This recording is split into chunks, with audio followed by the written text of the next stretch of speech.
Alam mo, sumusubra na talaga yung mga kapitbahay natin. Pati pa naman ikaw, kaibigan kanila, pero pati ikaw, hindi pinaligtas. Bakit? Ano bang ginawa nila? Alam mo ba, siniraan kanila. Walang magawa sa buhay kundi magchismis. Ano bang paninira nila sa akin? Aba, hindi maganda yan ah. Pati ako, kinakatalo nila. Parang hindi na ako kaibigan ah. Chinismis ba naman? Karelasyon mo daw yan dyan, yung bagong lipat na kapitbahay natin? Ang dami talagang chismosa dito. Lahat ng galaw mo binabantayan? Sabi ko nga hindi magagawa ng asawa ko yan.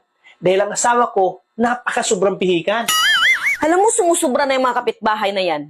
Mga kilos ko lang lagi ang binabantayan. Kaya nga ang sabi ko sa kanila, ang asawa ko hindi basta-basta papatol kung sino-sino. Kasi ang asawa ko, ang pinapatulan lang yan, may nunal sa itlog. Kaya sigurado ako, hindi papatulan ng asawa ko, yung kapitbahay natin, lang nunal sa itlog yun dahil napakakinis ng katawan. Meron siyang nunalhan. Kahit na makinis yung katawan niya, hindi mo lang nakita. Meron ba? Saan banda ang nunal niya? Sa ilalim, Han, napagitnaan ng dalawang itlog.